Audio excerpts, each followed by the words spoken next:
Yo, what's up, YouTube? Welcome back to another video right here. Thought I would hop on here again. I got a brief moment that I want to, talk about something. And you know, it's it's a crisis out here with what we're seeing, and the media and with people online. There's like a reoccurrence of it's like dumb people out here, and they keep getting propped up in the media. They did this a few years ago with many different like content creators, but they were the opposing side, and they propelled them as like stars in the media. But out here now, it's the complete opposite. It's the left was like the dominating factor in pop culture, media, and society, but the whole dynamic has switched. So we no longer have Obama vision and Biden vision, we'll call them that, like people in that, that kind of dynamic. But what I'm going on is that it's completely switched out here in the larger picture. Now we have Trump vision and Musk vision. I'm labeling it as that because I don't really know the correct vocabulary to really describe that. But now everybody's a right-wing influencer. And so with that though, they have more of a larger aspect on people, because not everybody is left, and that's a very small minority of people. But that was the status quo the last 12, 13, 14 years. But in like the last like 3, maybe 2, it has completely switched. There's an upcurrents of it, like back in like I think Trump's first run. But now, it's that's the status quo now. But see, they're still propelling stupid people in the narrative. So the stupid people now have a larger aspect because everybody is, how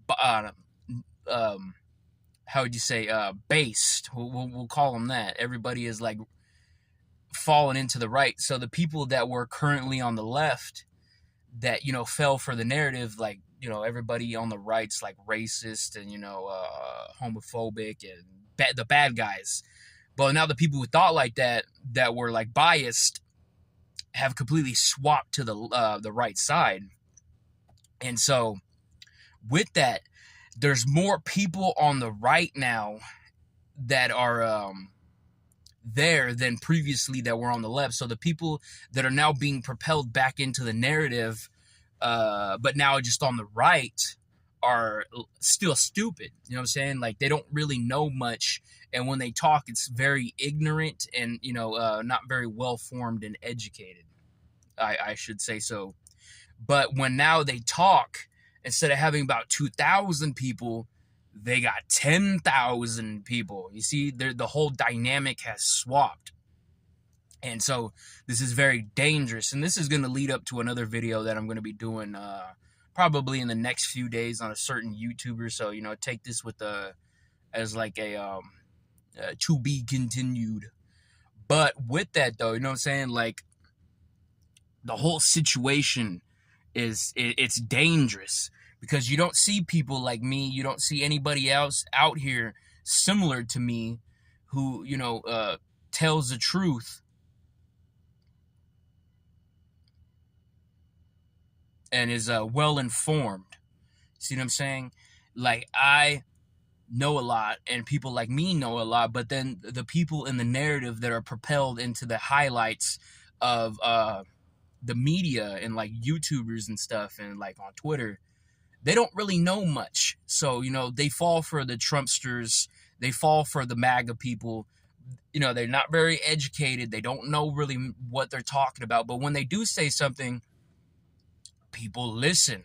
And that's the thing, that's what's dangerous, is because there's not a lot of me's, but there is a lot of them's. You see what I'm saying? I'm not trying to sound arrogant, But if there was like 30 people that thought like me or very similar, and weren't biased on the right and the left like me, I don't really boil down in that. Like if you go back to when I was on that stream with MC Nemesis, he kept trying to propel all that that mumbo jumbo on me with the label. I don't really boil down and them in that paradigm. I see it for what it is. The Hegelian dialectic method, the two-party system is dangerous.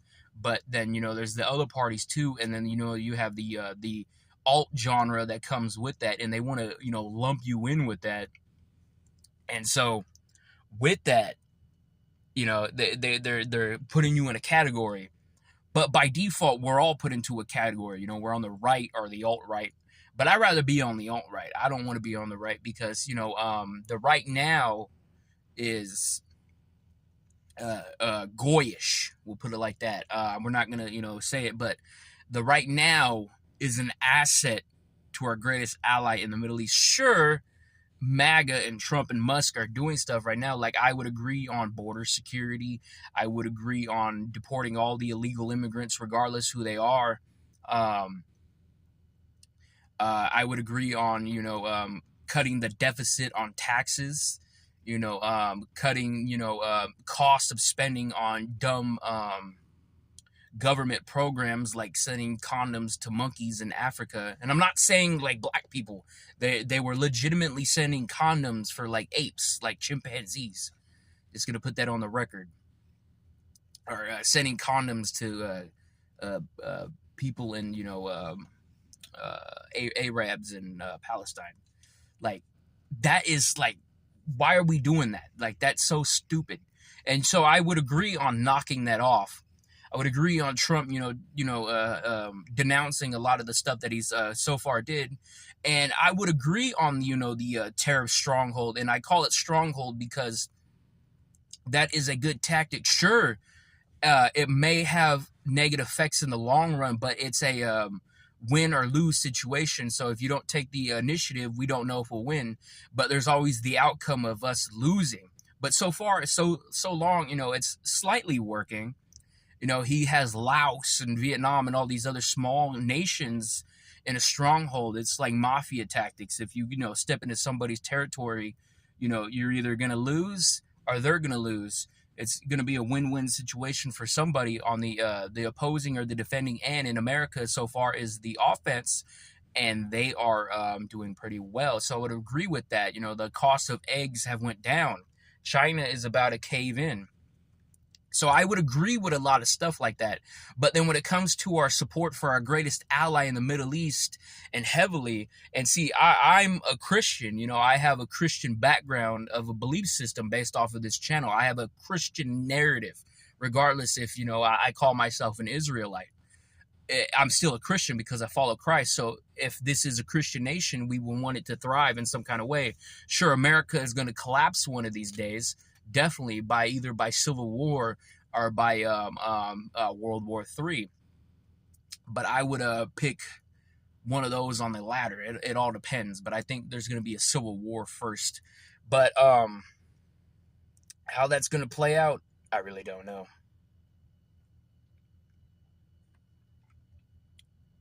And so with that, I forgot what I was talking about.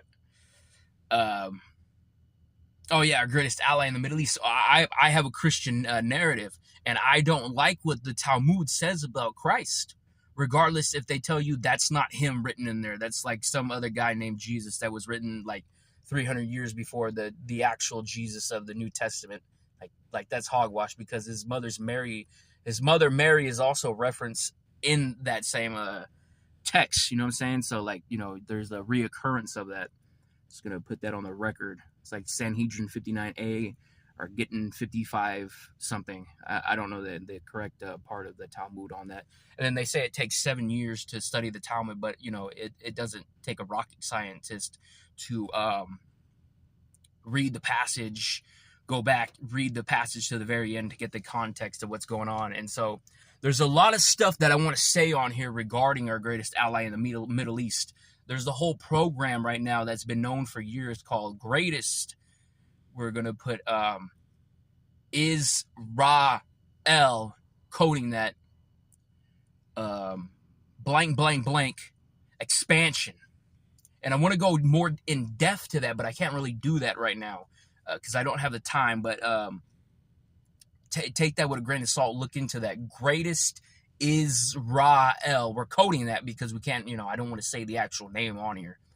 Blank, blank, minus the blank. Put that in a Google search. Greatest Israel, blank, blank, blank expansion. And then you'll see what pulls up. And then you'll start getting the gist of a greater ally state in the Middle East, from trade, splitting the Mediterranean Sea to connect the canal that will go down into the Red Sea. They'll have a split, so they're going to turn this area into an import-export nation, to rival anything in the West and in Europe.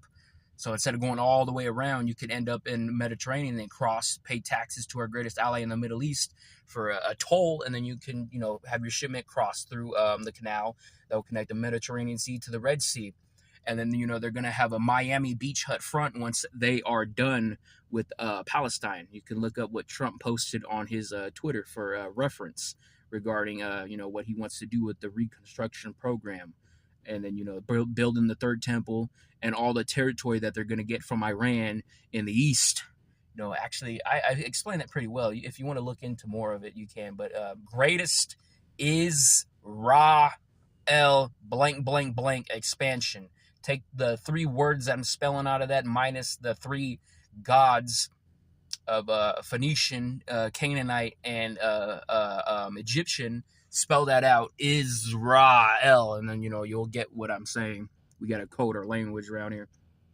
But see, what I'm going back into is not a lot of the people that are propped up on the right and that are in the narrative, pushed by the narrative, by the media and, the fake news, know about anything like this. And if they do, they're either bought and paid for, or they don't want to address it like people like Tim Pool and Charlie Kirk and Tucker Carlson, because they're all bought and paid for. They are agents of the system, and that's the cake, is because the people propped up in the mainstream now in the new wave of right narrative and alt-right narrative are not actually speaking anything worth of value, other than maybe like small things here in the U.S. But I mean, that all fades at the end of the day when, laws pass and, bills pass and, pronouns are no longer a factor in the government and only 2 genders are recognized. You know what I'm saying? So, I just wanted to come on here and voice that because I have a brief moment as parked right here to do that. And so, that's the cake. And that's the issue that's being pushed right now, is not a lot of people are educated and a lot of dumb people are being pushed in the mainstream. So if, as Tenpenny from San Andreas says, if there was 50 of me, this town would be all right. So with that, though, this is 2 Liter J. This is the Sacramento Truth Movement. And I'm going to cut this right here. Catch y'all later. Let me know if you found this edifying. And shalom, everybody. Take care.